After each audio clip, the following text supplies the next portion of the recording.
नमस्कार दोस्तों, गरीब गुरु क्लासेस में आप सबका बहुत बहुत स्वागत है। दोस्तों आज की इस वीडियो में हम EMRS के प्रीवियस ईयर क्वेश्चन करेंगे। ये पेपर MP EMRS में पूछा गया है, MP विशिष्ट विद्यालय में पूछा गया है। तो आइए बिना समय व्यतीत किए हम क्वेश्चन देखते हैं। दोस्तों आप भी इसको हल करने का प्रयास कीजिए। गाय को बांधने के स्थान को क्या कहा जाता है? दोस्तों इसका सही जवाब है ऑप्शन बी, गाय के बांधने के स्थान को गौशाला कहा जाता है। गाय के बांधने के स्थान को गौशाला कहा जाता है। अस्तबल, जहाँ पर घोड़े को बांधा जाता है उसको अस्तबल कहा जाता है। और झोपड़ी और घर, ये दोनों का आपको अच्छे से पता ही है। उसके बाद देखिए प्रश्न नंबर दूसरा, अपना शब्द का विलोम शब्द क्या होगा? अपना शब्द का विलोम शब्द क्या होगा? दोस्तों विलोम का अर्थ ये होता है उल्टा या विपरीत, उल्टा या विपरीत। दोस्तों यहाँ पर पूछा है अपना शब्द का विलोम क्या होगा?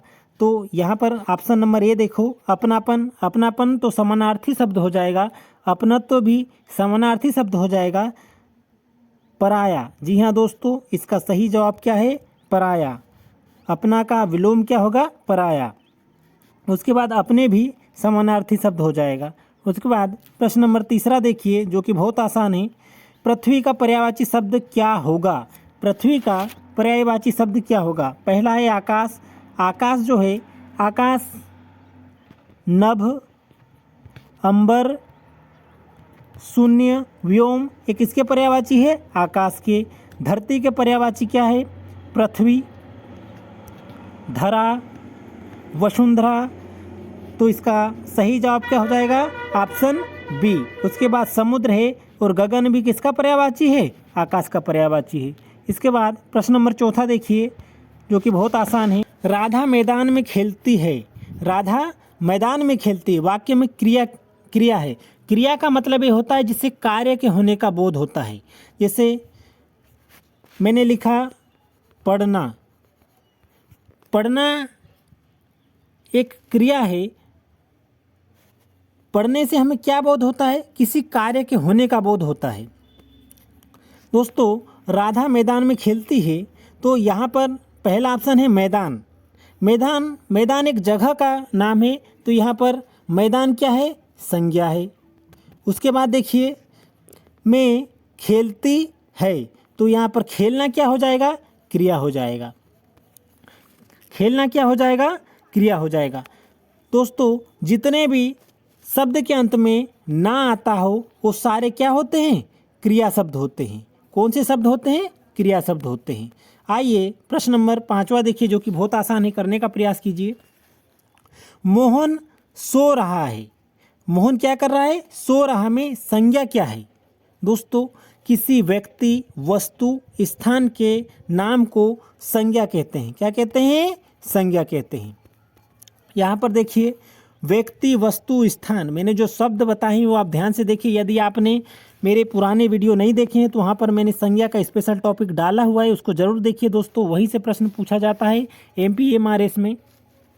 मोहन सो रहा है, तो मोहन यहाँ पर क्या हुआ? संज्ञा हुआ। क्या हुआ? संज्ञा हुआ। सोना क्या हुआ? क्रिया हुआ। मोहन सो रहा है।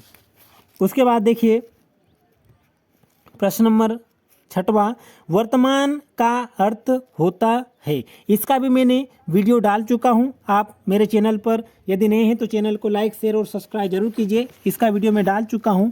वर्तमान का अर्थ है, पहला ऑप्शन देखिए, बीता हुआ समय।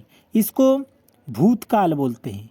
भूतकाल बोलते हैं। जो समय बीत चुका है उसको भूतकाल बोलते हैं। आने वाला समय, इसको भविष्यकाल बोलते हैं। भविष्यकाल मतलब फ्यूचर टेंस बोलते हैं।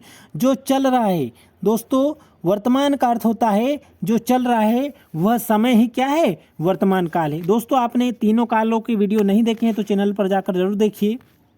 उसके बाद एक पैराग्राफ दिया है, आसानी से हमको पढ़कर प्रश्नों के उत्तर देना है। 24 जनवरी 1966 को भारतीय विमान सेवा का कंचनजंगा नामक जेट विमान मुंबई से जिनेवा जा रहा था। इसी विमान से डॉक्टर भाभा भी यात्रा कर रहे थे। जिनेवा के पास एक बहुत ऊंचा पहाड़ है, माउंट ब्लांक। इस पहाड़ से वह विमान टकरा कर गिर गया। इस दुर्घटना में डॉक्टर भाभा की मृत्यु हो गई। दोस्तों ये पैराग्राफ था, इसको बहुत अच्छे से आपको 2 बार पढ़ना है और नीचे लिखे प्रश्नों के उत्तर देना है। प्रश्न नंबर 7वां दिया गया है।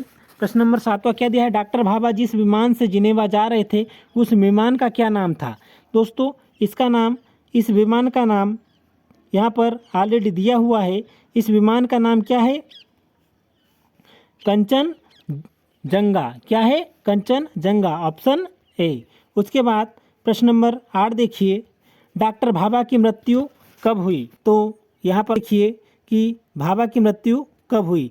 भाभा की मृत्यु कब हुई है? 24 जनवरी 1966 को। दोस्तों एकलव्य में ऐसे ही प्रश्न पूछे जाते हैं और हमको पैराग्राफ अच्छे से पढ़ना होता है, वहीं पर हमारे सही आंसर दिए जाते हैं। तो इसका सही जवाब क्या हो जाएगा? ऑप्शन सी, 24 जनवरी 1966 को। प्रश्न नंबर 9वां देखिए, जो कि बहुत आसान है। चंद्रशेखर आज़ाद का जन्म कहाँ हुआ था?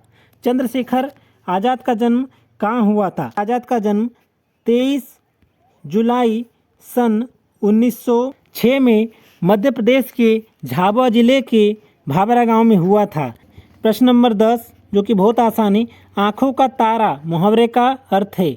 आँखों का तारा, इसका मतलब ये है कि बहुत प्यारा।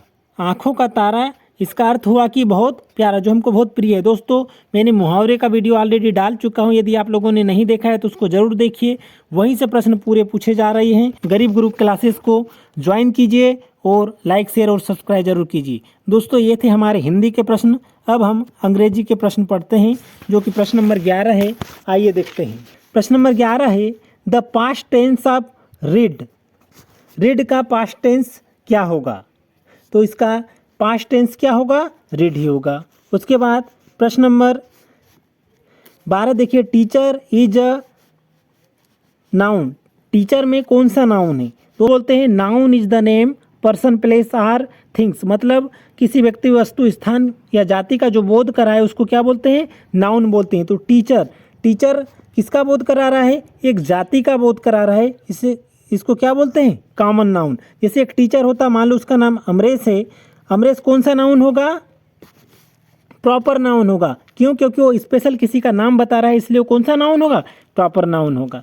क्वेश्चन नंबर 13 देखिए, जो कि बहुत आसान है। He is no other dash my friend. सही करने का प्रयास कीजिए आप। इसका सही जवाब हो जाएगा देन। क्या हो जाएगा? देन। आइए दोस्तों, एक पैराग्राफ दिया है, उसको पढ़कर फिर जैसे हमने हिंदी में किया था वैसे ही यहाँ पर करना है और सही आंसर लगाना है। पैराग्राफ पढ़ते हैं। Sardar Patel is known as the iron man of India. लौह पुरुष कहा जाता है जिसको। And he was a great leader in the 20th century. He died almost 2 years after the death of Mahatma Gandhi. He was so emotional and kind-hearted person that when his followers were concerned, he also looked very disappointed. Sardar Patel was the man who had no problem organizing the affairs because he had a very sharp mind. Additionally, he was very skilled to select the right person for the right posts. He was the Home Minister of India when India-Pakistan war took place in 1947. He died on 15th December 1950. दोस्तों हमने paragraph बहुत अच्छे से पढ़ लिया है, अब हमको उसके सही जवाब देना है। क्वेश्चन नंबर फर्स्ट है, Sardar Patel is known as. Sardar Patel कौन थे? तो the iron man of India, option C, लौह पुरुष कहा जाता है भारत का उसको। उसके बाद देखिए प्रश्न नंबर 15वां देखिए, जो कि बहुत आसान है। He had a quality the वास। ये हमको पैराग्राफ में ही मिलेगा, यदि मैं पैराग्राफ पर वापस बार बार जाऊंगा तो टाइम बहुत ज़्यादा लग जाएगा, इसलिए इसका सही जवाब क्या हो जाएगा? Option B, selecting the right person for the right. इसके बाद देखिए प्रश्न number 16, when did he die. Sardar Patel की डाई या मृत्यु कब हुई? आइए देखिए क्वेश्चन नंबर 16, 15 दिसंबर दोस्तों यहाँ पर ऑलरेडी दिया हुआ है, ये दिया हुआ है, आप अच्छे से कर सकते हैं इसको। उसके बाद क्वेश्चन नंबर 17 देखिए, जो कि बहुत आसान है।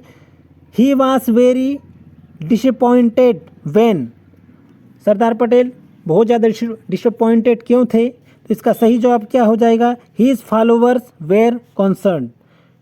उसके बाद क्वेश्चन नंबर 18 देखिए, जो कि बहुत आसान है। ही वॉज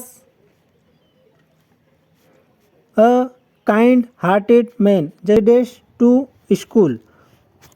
ये प्रेजेंट टेंस का वाक्य है, इसको हल करने का प्रयास कीजिए। तो इसका सही जवाब क्या हो जाएगा? Option A going. गोइंग इसलिए आएगा क्योंकि ये प्रेजेंट टेंस का है। यदि पास्ट टेंस का होता तो वेंट आता, और फ्यूचर टेंस का होता तो गोन आता। इसके बाद देखिए क्वेश्चन नंबर 20, जो कि बहुत आसान है। Lotus and rose are, lotus और रोज ये किसके प्रकार हैं? फूलों के प्रकार है। फूल को अंग्रेजी में क्या बोलते हैं? फ्लावर्स बोलते हैं। क्या बोलते हैं? फ्लावर। दो फूल है इसलिए एस लगा है यहाँ पर। इसके बाद क्वेश्चन नंबर 21 देखिए, जो कि बहुत आसान है। Masculine gender of peacock is, gender कितने प्रकार के होते हैं? दोस्तों यदि आप कमेंट में बताएं कि मस्कुलाइन जेंडर में पीकॉक का क्या आएगा, तो पीकॉक ही आएगा। सही जवाब क्या हो जाएगा? Option A. उसके बाद प्रश्न नंबर 22 देखिए, choose the correctly spelled word. आपको सही स्पेलिंग चुनना है। सही स्पेलिंग कहाँ लिखा है? यहाँ पर वेडनेसडे लिखा है, तो इसका सही जवाब क्या हो जाएगा? Option A.